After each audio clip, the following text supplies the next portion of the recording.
good evening, everyone. I'm very sorry for the delay of the start. We had some technical issues, but hopefully it's resolved. And I hope we can see you now, and I hope you can see us. Please let us know in the chat. So thank you so much for connecting tonight. And it's great to see all of you. My name is Kostya. Some of you probably know this. I work at Hire. We built a little recruitment agency for product talent, but also building products for recruiters, AI-based product for recruiters. And today I'm very happy to talk to John Colman, my ex-colleague and a good friend of mine, and one of the kindest people that I ever knew. And many people would agree that he's one of the kindest people who we all know. And we're going to talk about biases in recruitment. So this topic is one that I believe is underrated in a way, or people don't talk about it as often as I would like, and I would hope people talk. There are lots of conversations about targeting candidates, like how to prepare for interviews, how to prepare your CV, how to prepare your portfolio, but not as many conversations about the recruiter side of things. And today we'll try to balance both. We'll try to speak mostly from a recruiter's point of view, what you do as a recruiter to reduce bias, to be mindful about it. But we'll also try to think a little bit about from the candidate side of things. We have, if you're watching us on YouTube, you have a chat, and I hope that this chat works. So please let me know which city are you watching us from in the chat. If you're watching us on LinkedIn, also the comments should be working, and you should be able to talk to us using these comments. And once you post anything, we should see it, and we'll be able to react it. Please keep in mind that with all live streams, there is a bit of a delay. So when you post something, we only see it like maybe 15 seconds later. Also, I can see that Jury is watching us from Barcelona. Hi, Jury. Yeah, we see all of the things with a slight delay. So if we are reacting with a delay, it's not because we are very slow and stupid, although to an extent it might be, but it's also because of that's how the stream works. And I can see Julia is also from Barcelona. And John said that he was in Barcelona just last week. And Vladimir is from Batumi. Very nice. Okay, thanks so much for, it looks like the chat works and we can see you. That's great. So then without further ado, let me introduce John. He's a senior design manager at HubSpot, and he's a co-lead of content design practice there. And I think he'll introduce, he used to work at Intercom where we worked together. He used to work at Facebook. I think he might add to this intro a little bit more, but let's just bring John on stage.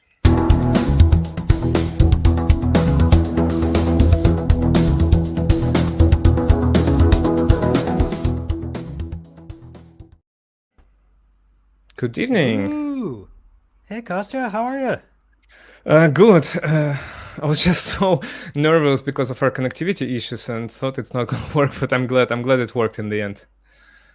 Yeah, y'all, what you've missed is about 15 or 20 frantic minutes of both of us testing out our internet connections to try get this to work. We're both just so excited to talk with you and with each other today. It's been a while, Kostya. I'm excited It's been a while, to catch yeah. up and talk recruiting. Thanks so much for connecting. Yeah, and we tested everything yesterday. It worked perfectly, absolutely seamlessly. And then for some reason today, the gods of streaming were not in favor of this conversation for some reason. Anyway, gods. Yeah, all right. Let's kick things off. Actually, do you want to tell our listeners maybe just a few things about yourself, your background, your recruitment background, maybe like for what roles were you recruiting for, what you did, just so that people know, because I know you, but not everyone knows you. First, hey, it's a pleasure to see you, and thanks for having me on the stream. I'm really excited to be here. Just a bit about me. As you mentioned, you hit a lot of the highlights. I'm Jonathon Colman. I'm a senior design manager at HubSpot. I use he, him pronouns. And at HubSpot, I co-lead our content design practice. And among other things, that means I manage how we hire people, and I work with our other content design managers and UX leaders on that as well. Previous to HubSpot, as you mentioned, we worked together at Intercom, where both of us had a great deal of influence over hiring practice and especially evolving them and strengthening them. Previous to that, I was at Facebook. I've hired designers of all kinds in several countries on at least three continents over the past 10 years. So that's sort of my area of focus in recruiting. And I think in our chat we'll get into some of the details and nuances about how I happen to approach that and what I happen to think is good practice. Very cool. Thank you so much. Yeah, one of the reasons I decided to invite John for this conversation, specifically about bias, is I remember this practice that you, John, brought to Intercom, and I haven't seen this before. But basically, what John taught us all to do is after an interview, when you fill a scorecard, and that's like a little report where you put candidates' pros and cons and what you think of how the interview went, John taught us that we can list biases explicitly.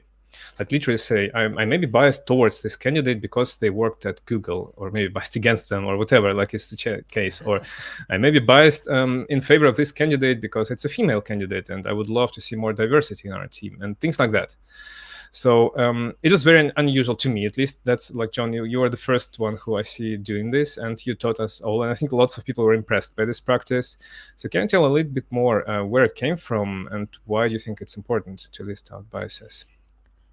Yeah, sure. So, just a quick note about biases in general. The way I think about them, and by the way, I am not a psychiatrist, psychologist. I'm not a cognitive expert of any kind. These are just like things and ideas I've picked up just over the course of my career. So, the thing about biases is that, from my point of view, these are shortcuts in our thinking, meaning that they are things that we've learned based on our own personal lived experiences, and we use them as shortcuts for making decisions or taking actions of some kind. That's all a bias really is. Because X happened to you in the past, you now believe Y based on that. That's bias. You use it to make decisions. You think Y is good. So that's the thing. Biases can be good. They don't have to be bad categorically. We believe in them because they've helped us survive in the past, or they've helped us advance ourselves or our teams or whatever our goals were. And even that is a form of bias. That's confirmation bias. So there's two major kinds of biases we're concerned with. Conscious biases, these are the ones we're aware of and that we actively apply to decision making. And then unconscious biases, these are the ones we're not aware of, and yet they still have a big impact on our decisions and how we make them. So this practice, Kostya, that you were just talking about, is what I would do is during the interview, I usually had like a post-it pad of post-it notes with me, and I would literally write down with a pen, biases that occurred to me as they came up during the interview. And like the one of these that I most Mm. remember is that the candidate I was talking to, I don't even remember where when this was, but they made a joke about a city in the United States that I used to live in called Detroit. As you can see, you may or may not know, this is a Detroit Tigers logo on my baseball cap here. It's a There we go. stylized D, and I don't know if I was wearing a Detroit hat that day or not, probably not. But I instantly felt this wave of repulsion in my body, and I got a little bit angry, um, and it just sort of the kind of just made a joke, like it just sort of came up in conversation, and they moved on to another topic, and I was able to kind of calm down after that. But I realized that wow, I suddenly saw them really differently, and I had stopped listening to what they said, and I was in my head. I was thinking about, oh, they hate Detroit. They probably hate it for this or that reason. And I was thinking about these things in my head and not at all focused on them, the work they were showing, the questions they were asking, and so on. So I discovered that I had this bias against someone who would make a joke about Detroit, this city I used to live in and care a lot about. Um, and so it was important for me to note that down and then to share it with the recruiter and the other interviewers because it definitely clouded how I saw that person. Did you share anything with the candidate on the spot? I did not. I probably should have. I probably should have mentioned like, hey, I used to live in Detroit. I don't appreciate that, but uh, I, I just simply wasn't Yeah. clear-headed enough in the moment, And I Oh, didn't that's have this fascinating. sort of skill built around understanding my biases and managing them well. So relatively early on in my interviewing career. Um, so probably things I could have, certainly many things I could have done better. But what where I think I did do well was to share it afterwards with the other interviewers so that they would know that, like, hey, this affected how I see this candidate, and we shouldn't unnecessarily punish them for just a one-off thing they said. We should look at like the entire picture of their interviews and the Right. work they showed and how they answer questions and so on. What's interesting is that you noticed it during the interview, and I actually, when you introduced this practice, I was usually trying to just think these things before the interview even started, like how could I be potentially biased in favor Mm-hmm. or against this candidate, and then sometimes after the interview, but I don't remember actually if I noticed things like this during the interview, although there definitely some might occur. And one of my favorite examples is when someone speaks in the voice, like, and their voice is very similar to one of your friends or people who you know, or maybe one of your enemies or Mm. whatever, and just their voice and Yeah, that's great. intonations are very similar, and then you immediately start to project the treat, like other traits of this person to their candidate, but these are like two completely different people. Their skill sets may have nothing, like no overlap at all, and yet you're making decisions based on this. Yeah, Um, absolutely. I think something that comes up a lot now is, hey, we're both at home and we have, various things in the background, and I can begin to understand something about you based on the things you have in the background. Like, oh, Costa, you have a guitar back there and a globe. Clearly, that means that you're into music. You're musically oriented. You've traveled around places in the world. You take a global perspective of things. I'm just making stuff up, but like the backgrounds of our homes now really come into play and create bias. I was talking to a candidate a couple years ago who had a Star Trek poster behind them on their wall. I really like Star Trek, big Trekkie here, and that immediately made me like, oh, I like this person. I like the way they think. Clearly, they're very cool and smart. And there's no reason for yeah. that. I shouldn't have those feelings, or if I do, okay, I need to jot them down and then share them with the other interviewers so they know that it's affecting how I perceive the candidate. Yeah, for what it's worth, I was thinking of my background as like the office of the 18th century with like real physical books and the globe. Like, who uses things these days? Nice, It's yeah. super old style for some reason, and I'm not sure I'm even happy about the fact that it's so old fashioned, but that's what it is. It's like Quick the quick coffee note. house, the original office. Maybe, yeah. A quick note to the folks who are listening or watching: feel free to pop your questions in the chat or just react to what we're discussing. We'll be very happy actually to take your questions and to discuss them. We'll ask John. Yeah, we see we see everything almost in real time in chat. So please, feel free to share your experiences, your questions, your reactions to what we talk about. Like if you were interviewing people recently, just share what kinds of biases you might have experienced. It would be very interesting to see. Like, were you did you feel that you were biased against someone or in favor of someone? Let us know. It'll be very interesting to see. Cool. So, and once while we're waiting for people, another thing I wanted to ask you is just like maybe let's talk in general a bit more about your approach of approaching to interview. How do you prepare before interviews? What do you do and what do you not do when you're interviewing? Do you try to list any biases before? What's your approach? Yeah, absolutely. So, something that you usually do, especially when you're interviewing a lot of people, maybe you're building up a team or a practice, is you and your recruiter, if you have a recruiting partner, or maybe just you, or maybe you and a whole team of people, it depends. Um, but when people start applying for your role, um, you'll sort them into groups of people like, hey, this candidate looks really good. We should talk with them and so on. And as you do that, you'll begin to see like, hey, here's where that candidate, they'll send in their resumes or their LinkedIn's or their portfolios, and you'll see things like, oh, they went to school at this place. That's a great source of bias. Um, uh, Maybe they have worked in past jobs at other companies, like you mentioned, Google.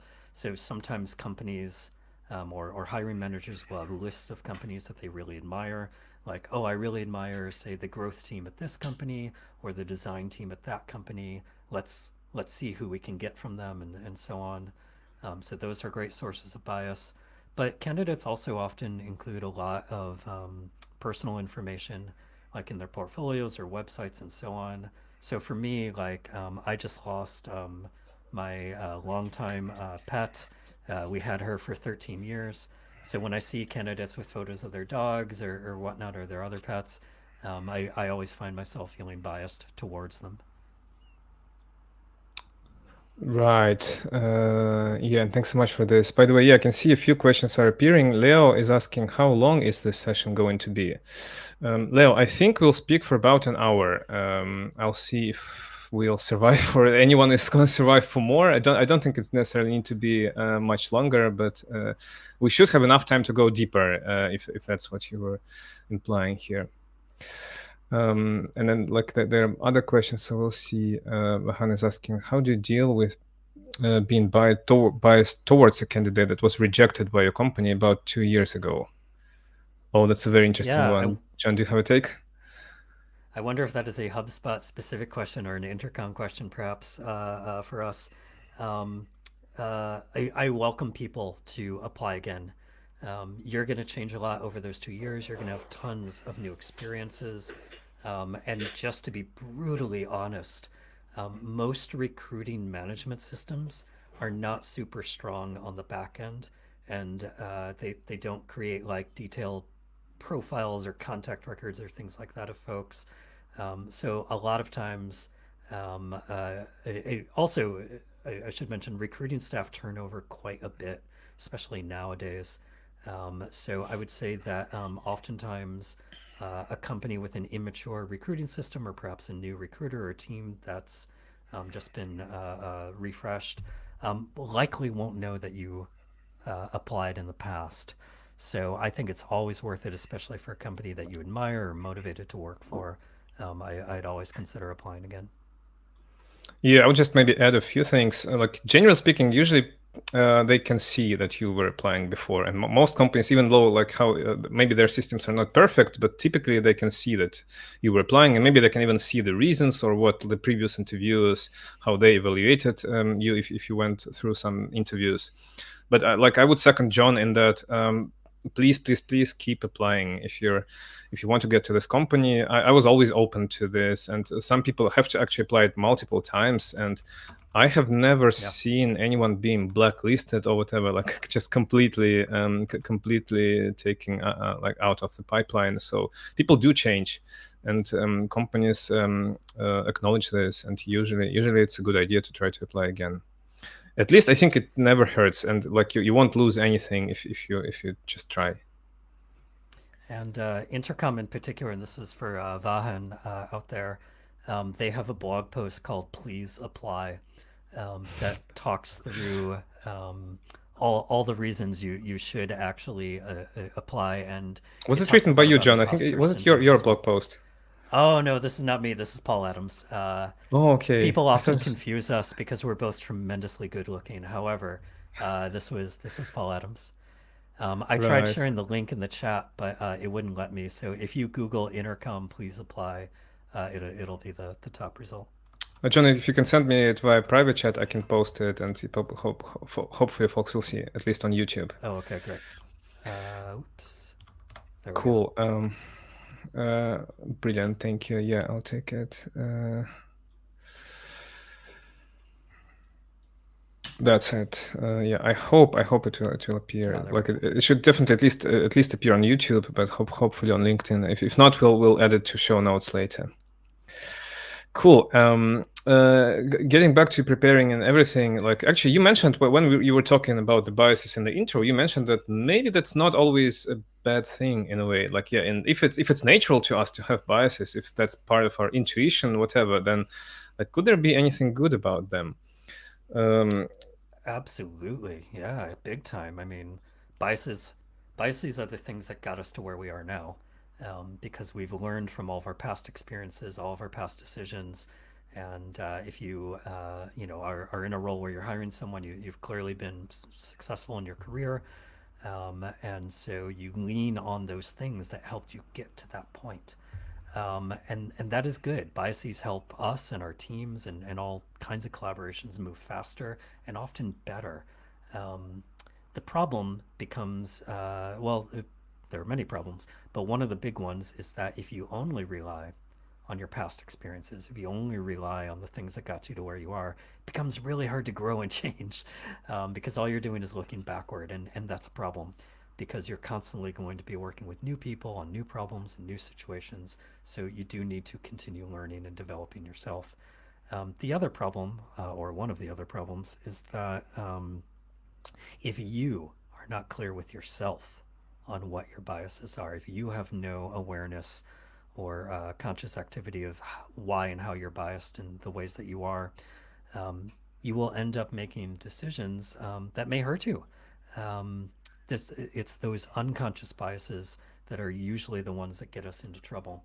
And so, what you need to do is, first of all, develop some awareness for them. And this practice of writing things down during interviews can help with that.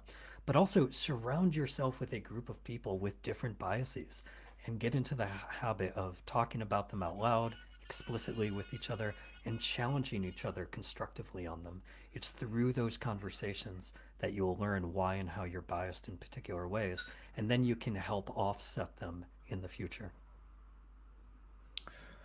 Right. And can I react to this in a provocative manner, in a way? Please, constructively, Constructively provocative. feedback. Yeah, give me feedback. Yeah, Yeah. but I was always a little bit on the fence of whether or not, like, to what extent should I actually listen to my intuition, and to what extent should I ignore it? To your point, like, if it's actually, if it's like my experience that's just there, and or what if, for example, or like completely subjective thing. What if I just like the person? What the person is likable for some reason? I just like this person. I want to work with them. Is it Yeah. a valid signal? And people sometimes talk about this chemistry, in relationships, including professional relationships. And sometimes you can talk to someone and there's just no chemistry for some reason. Like, you don't feel like you want to work with this person. Is that because I'm biased and maybe like that's super subjective and unfair? Or should I listen to this inner voice? Like, what's your take on this?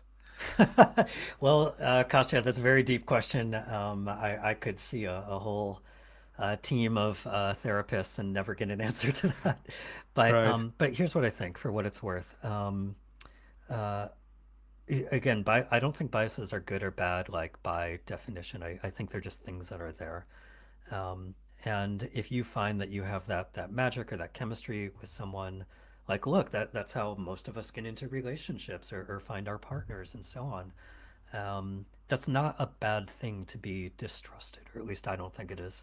The place though where I would start finding fault, or at least start having doubts, would be like, oh, do I only happen to trust a very certain kind of person, maybe with a very particular education background, or maybe they look a particular way, or maybe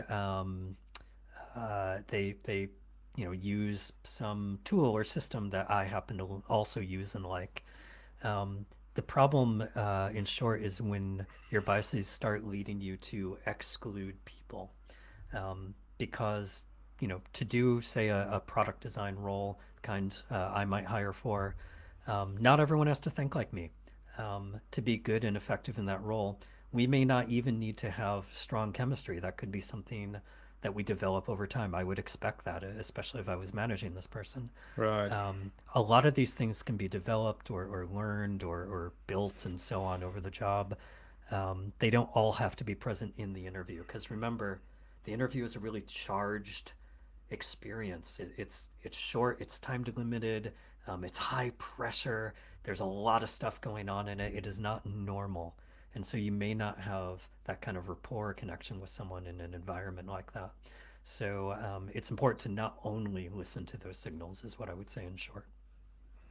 Yeah, no, actually, I can second this. I remember a few times, or actually maybe even many times, that I felt that I not particularly sure about the person, and was kind of on the fence, and maybe not even sure I want to hire them. And for some reason, we decided to hire them. Like, maybe they were actually performed great, or I thought that it's fine. Like, even though I have some doubts. In general, they look like a great professional, and then they become amazing at their job. Like one of I Yeah. know a few people who are absolutely rocking it, and I was so happy about working with them later. And it was just something during the interview that just was I don't know, for some reason did not impress me or whatever, or I was in the mood. And thankfully, I was open minded enough for it to, I don't know, to allow to continue and for us to hire them and then to work together. Absolutely. And Although I just made on other that mistakes as last well. point, Yeah, please, sorry.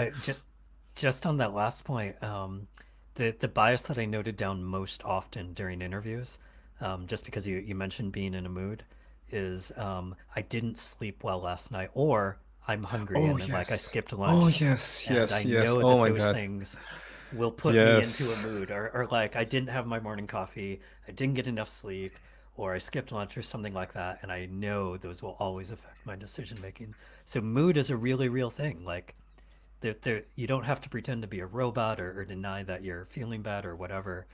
I find that being open about it, especially with your other interviewers and recruiters, super helpful. Let me just show some junk food on the screen just to make everyone Yeah, yeah, hungry get that and junk feel food. this for real. No, that's very true. Actually, that's very true. I think there was some like statistical difference for interview results that are just before lunch or after lunch, Yep, or like in other yep. parts of the day, because people might be hungry, or after lunch they might be actually tired or whatever, like processing their food and not actually ready to take in new information. And it's crazy. It's crazy. Yeah, there's all kinds of studies, especially with what do you call it, juries, like in a court, like jury panels, Right. where if they skip lunch or if they're in a bad mood, they will find people more guilty. They'll give them bigger punishments, things like that. So if it affects juries in court, it will definitely affect Human. interviews.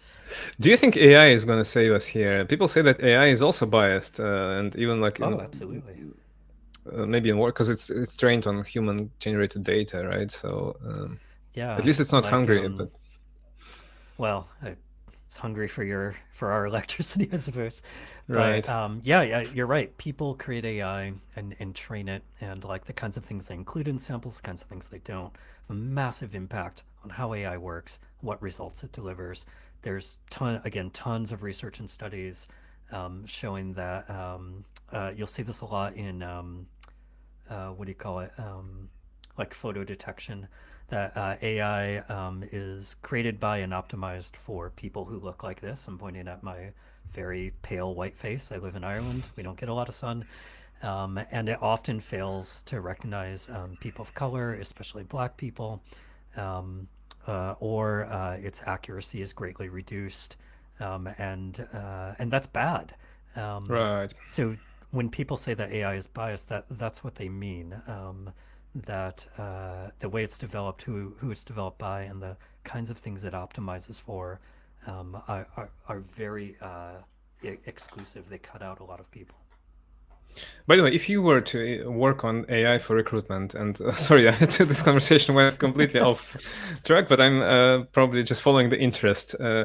AI for How would you recruitment. Ah, how would you make it less biased? On what would you do to make sure that AI is less biased, or maybe helps people highlight their biases and helps them make more objective decisions? so this is just off the top of my head, but the thing that comes to mind here is gamifying the discovery of unconscious bias. I don't know if this thing or not. Gamifying. This is probably a bad idea, but it's the first thing that comes to mind. So the practice you and I have been talking about, write down your biases as they come up during the interviews. That is discovery of mostly conscious bias. You know, the person made a joke about Detroit. I got angry at them. Okay, I've discovered a conscious bias. But those conscious biases usually don't have as much impact as the unconscious ones. I'm biased against this kind of person, or a person from who talks in this particular way, or from a particular place, or things like that. Um, those are pretty insidious, and I think like writing down your biases as they occur to you is helpful for discovering conscious biases, but it's a much slower process of discovering unconscious ones. So if there's an AI system that, for example, and I'm totally making this up off the top of my head, looked at like all the notes that you take, how you ask questions, whom you ask questions to, and whom you don't ask questions to, um, and sort of took together all those factors, and then gave you some kind of score, and gave you also, beyond just a number, like some kind of like qualitative insight as to like why and how you're interviewing people differently, and especially how that affects your later decisions downstream of that interview, and then socialized it somehow so a group of interviewers could see each other's scores and information and things like that. I think that could Hmm. start to crack this nut. But ultimately, look, I'm, you know, I'm making stuff up. Ultimately, I think that the discovery of biases is a lifelong journey. And every day you have opportunities to become more aware of them. You can share them with more people. You can get constructive criticism and feedback from folks. And that, I think, is the surefire way to make progress here. Sure, sure, sure.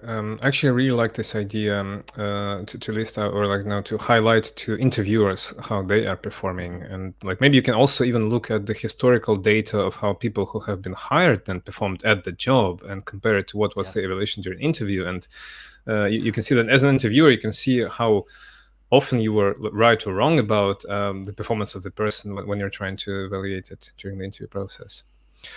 Let's take Absolutely. one or two questions from the chat again, and folks, feel free to add more or react to what we're saying. Like, what do you think? How can we build an AI for recruitment that would be less biased or will help us reduce bias?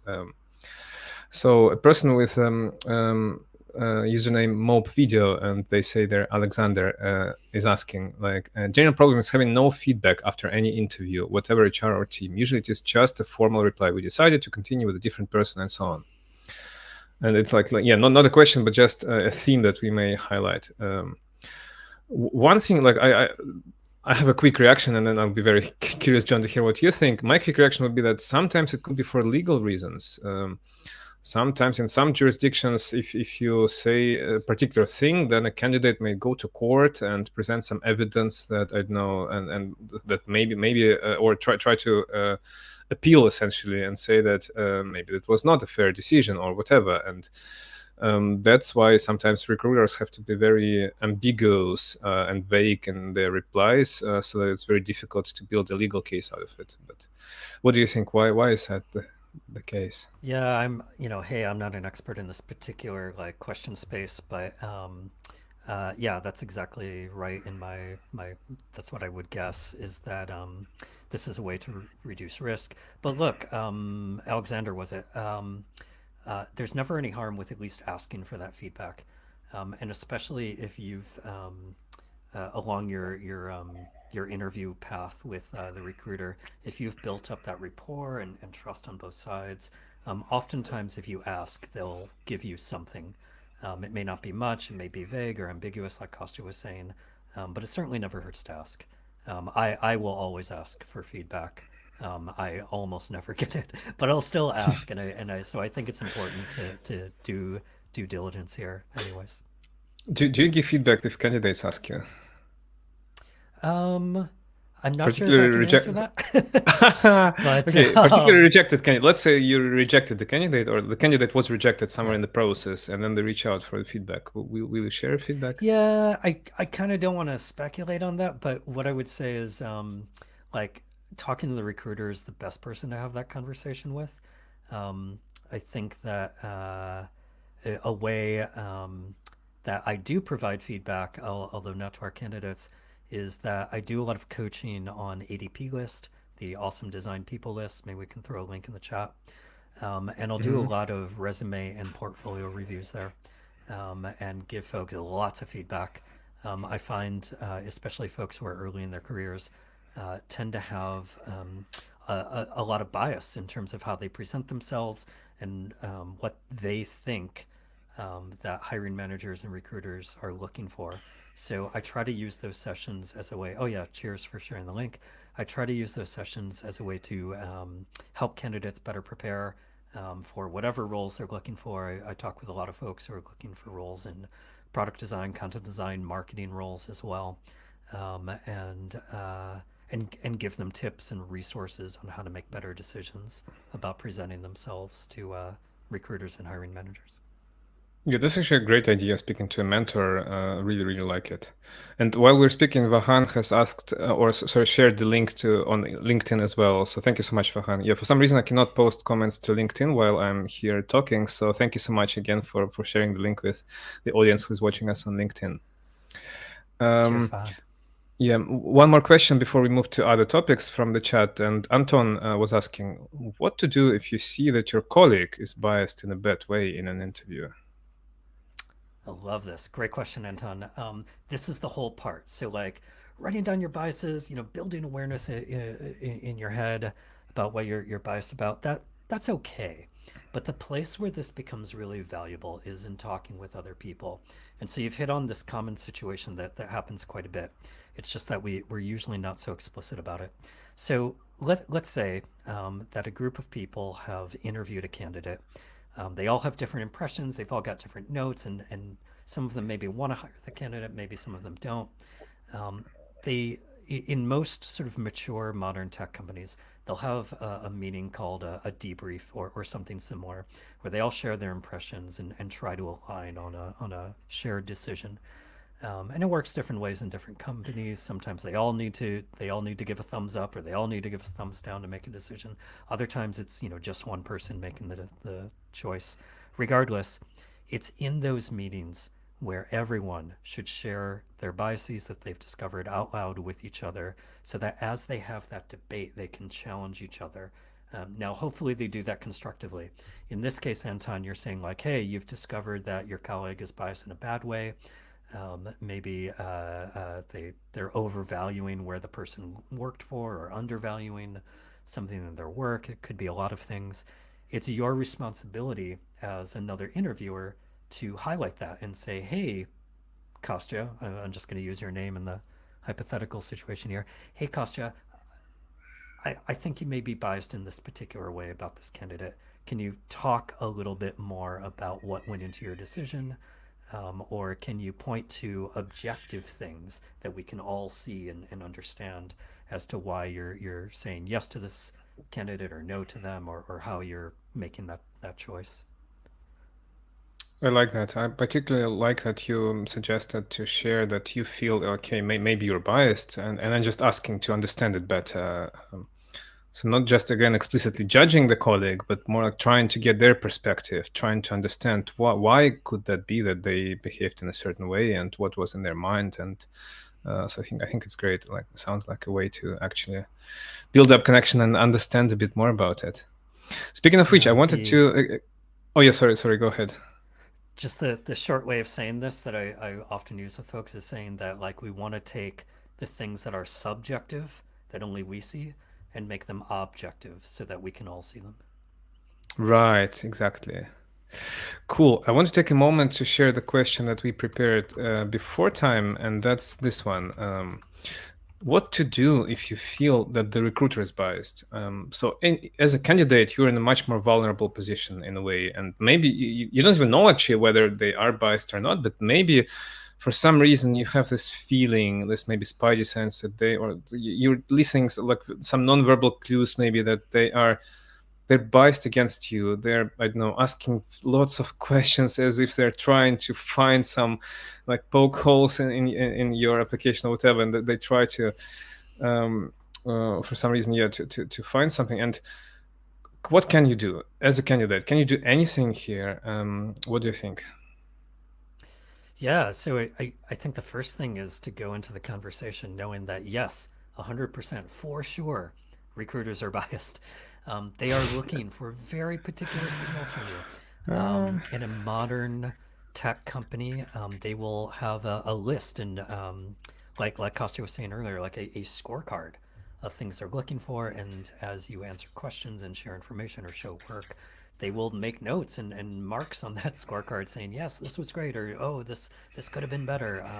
And they will give you a rating. Oh boy, please put that on my tombstone. Recruiters are biased. Um, but that's the point. They're biased because they are looking for very particular things, and so are those hiring managers, and so are all of your other interviewers. They're looking for those things because they have a sense that those signals, those criteria they're looking for, are what lead to success in that company.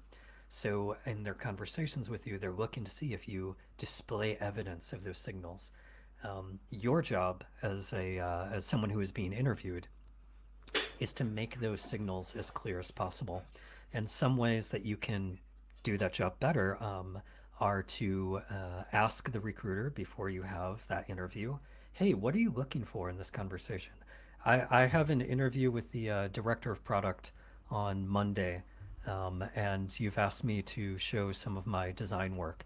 What might they be looking for? What kind of case study would be most compelling to them, or maybe what have been helpful things other candidates have done in the past.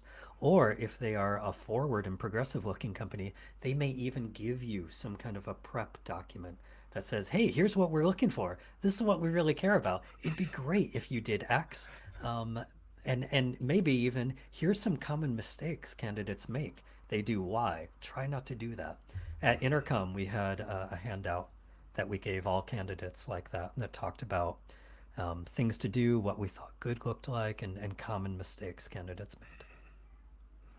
That's brilliant. And actually, I have lots of questions about this approach in particular. And I remember you were so passionate about it. You started this whole movement that was called transparent recruitment, transparent Has it come recruiting, across? and Am I giving you that signal now?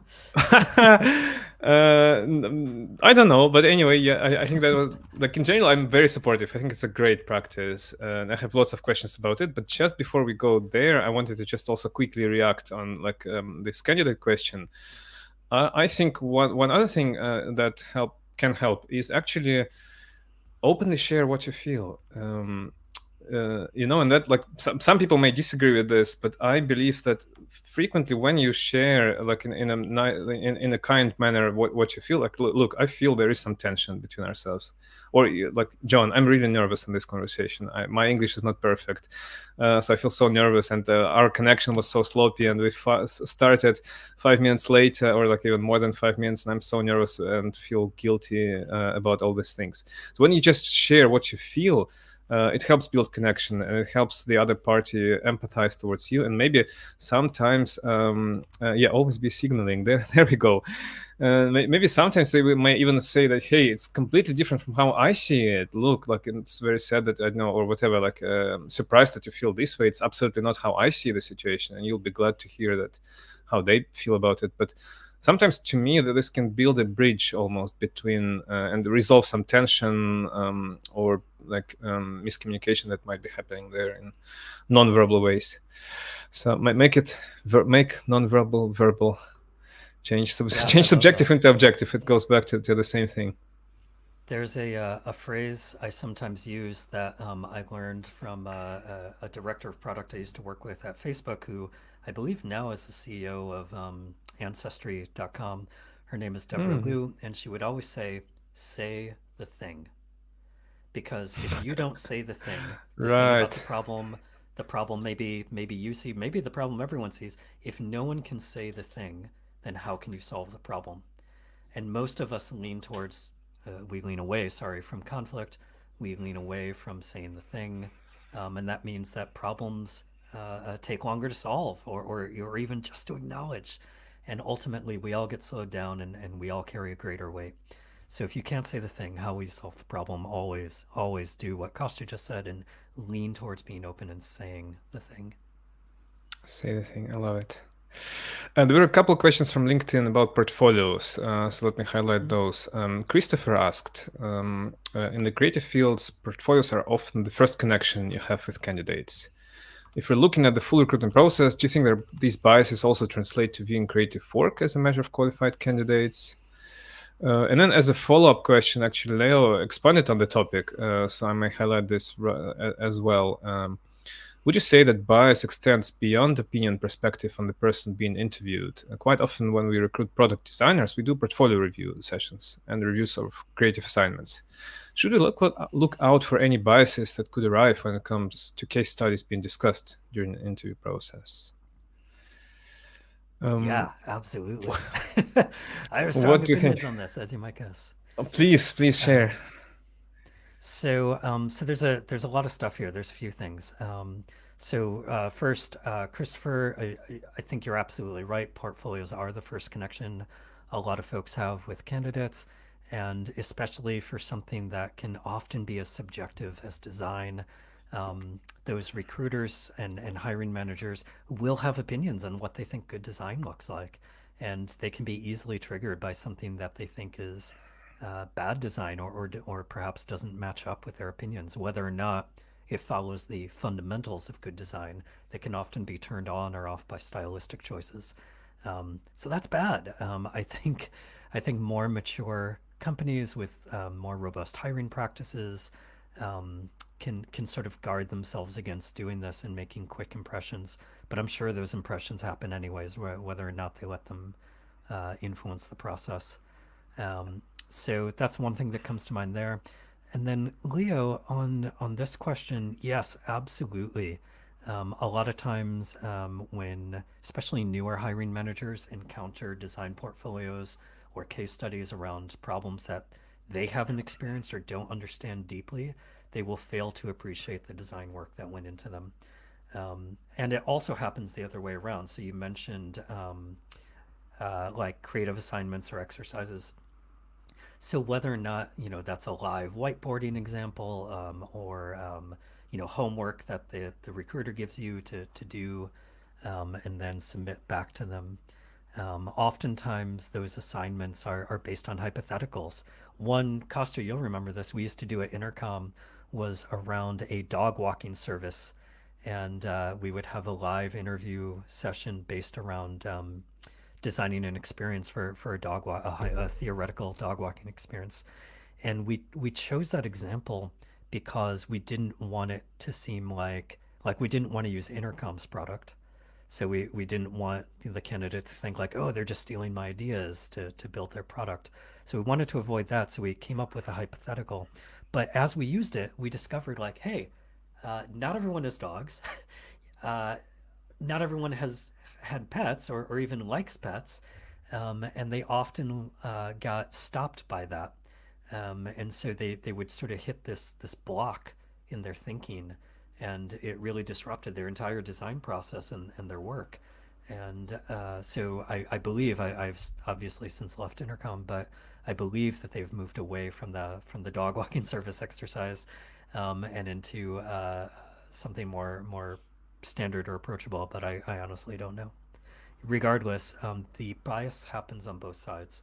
So recruiters and hiring managers, in presenting these exercises or assignments, will they will have biases built into them. Everything does, and they will also react to work done by candidates, um, because they have opinions about what good looks like, or what they've done in the past as well.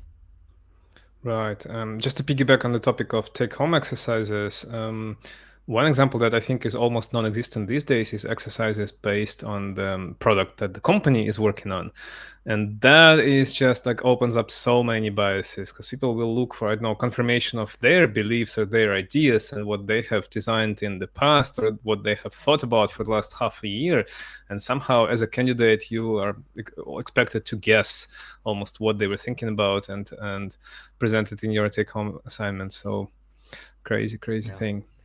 And that's the thing, like anytime that, hiring managers or recruiters or just companies in general make you read their minds to be successful, I think that sets you up as the candidate, but also them up as the people doing hiring for failure. It doesn't have to be a guessing game. No one has to read anyone else's minds. No one can do that anyways. It Right. shouldn't be a test in that way to see like, oh, do we think alike? It should be much more objective. And furthermore, companies, hiring managers, recruiters should be setting up candidates for success by being open and direct with them about what good looks like, what they're looking for. So then candidates can make the choice as to like, oh, this is the kind of design you practice. Cool. But that's not really me. That's not what I want to do.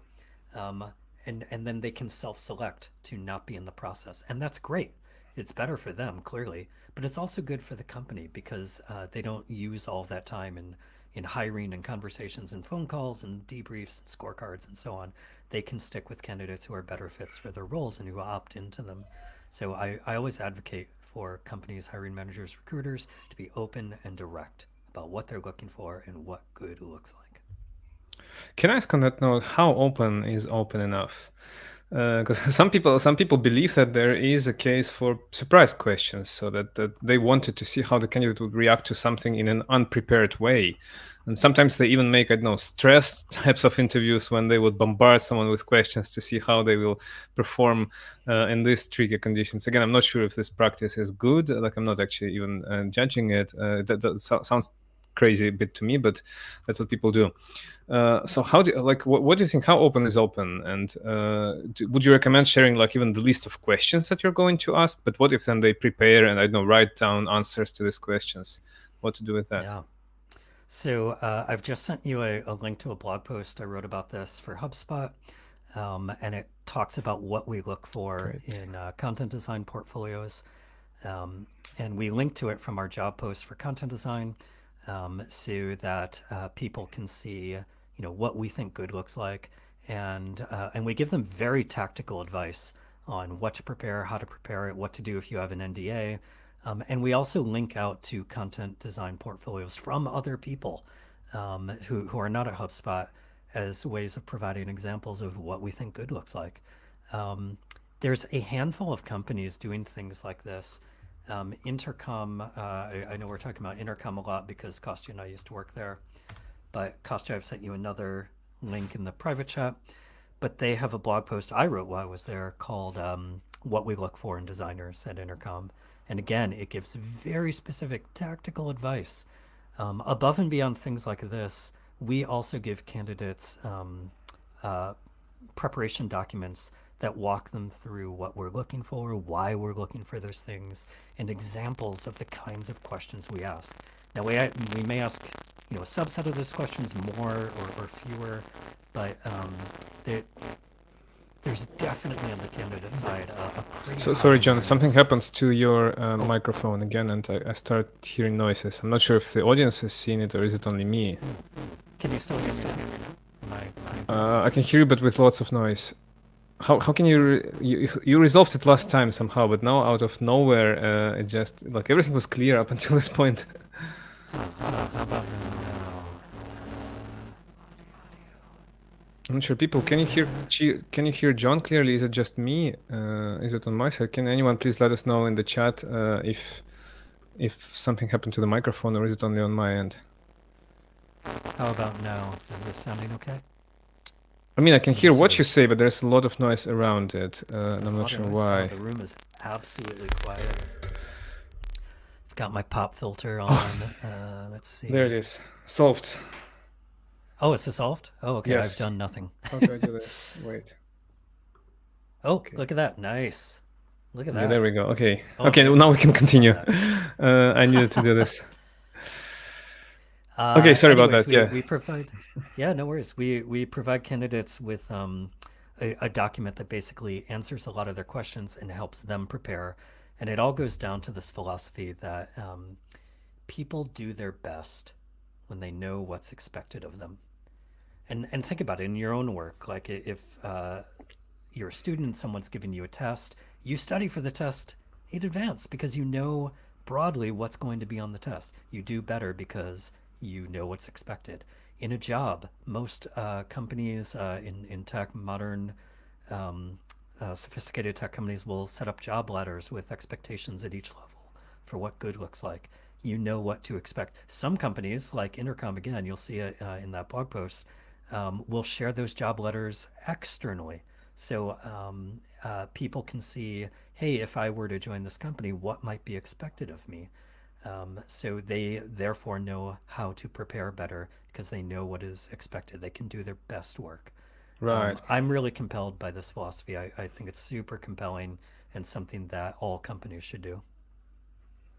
Yeah, but are there any downsides to being transparent? Like, what if people came over prepared? Like, literally, they write very detailed, like word by word notes of how they would like to answer these questions. Do you think it's still like it helps them present themselves better as a candidate? I think that's fine. I don't have a problem with that. Hey, just to be open, when I interviewed at HubSpot, look, it's probably hard. You can't see this here, but I have a 3 monitor setup. And so this is the monitor with the camera. Hi. I can see actually it's on both reflected of these in your monitors. glasses. I can see Yeah, that you can there's probably some. see in my glasses if we There we go. you Right. can see my Yes. screens. Yeah. So I had notes. I had notes and files and links to shit. Like I had everything on the screen with me. I think that's fine. In fact, I think that's good because it shows that you care enough about the role to do the prep work. Um, you or at least I was much less anxious because I have a bad memory. It's hard to contain all the things and recall them in my mind. So I had things ready to go, which helped me perform better because I was less anxious. And when interviewers had follow up questions, I had resources and things to share with them. So hopefully they had a good experience as well. So I think that's fine. Um, uh, the bottom line is that, even in a quote unquote normal interview session where maybe someone goes into an office and interviews in person, they've still done preparation. They've still thought about what they're going to say. Just because they don't have it in a text file in front of them doesn't make it really any palpably different. Right. Have you seen there was like some product that someone built whereby like it would actually automatically detect what is being asked, and then for a candidate it will generate the answer using ChatGPT in real time, and then you can read this answer during an interview. That's like mind blowing, but Yeah, I can imagine that. I cannot imagine it being a very personal response, but yeah. I can imagine something like that happening. Look, if I guess ultimately I believe in the goodness of people who are seeking out jobs. And I think especially, in the current moment where everyone's struggling, there's lots of layoffs and so on. There's not many roles open that people are experimenting and doing what they can to find those roles. If something like that helps you, or if it gets you hired, um, hey, okay. Just keep in mind that the actual day-to-day situation at the job is probably not something that a chat GPT type solution can solve for you. And Although if at they some ask point you you're these things during an going to have to interview, do then them. maybe you can do the same. Perhaps. Like For a company, where that works, cool. Maybe the job is not all that challenging. I don't know. yeah. But ultimately, I'd say that giving candidates the information they need to make good decisions and to help them do their best performance during the interviews is something I would lean towards and suggest that everyone should lean towards. Great. We're almost speaking for an hour, so I think we should slowly start wrapping this. So, if folks have any other questions, and there is at least like there were a few questions that we did not answer, I think. So please pop your questions in the chat for the last minute question that we can take. And in the meantime, I wanted to ask you, let's try to list down like different tactics that we can do to try to reduce bias. So you already Yeah. mentioned explicitly listing biases that you might have. One other thing that we did not touch on in this conversation was structured interviews. If you, like, for example, if you follow the very detailed set of questions and use the exact same questions and exact same wordings of these questions with each and every candidate, so you treat everyone fairly. What other tactics come to mind, or what do you think about those two? I'm sharing a link with you in the chat to a book by David Dylan Thomas, published by Book Apart, Ooh, very cool. maker of fine books, Book Apart, Mm, called Design for Cognitive Bias. This is an excellent book to understand just bias in detail, in great detail, but also to understand how it influences decision making and design work.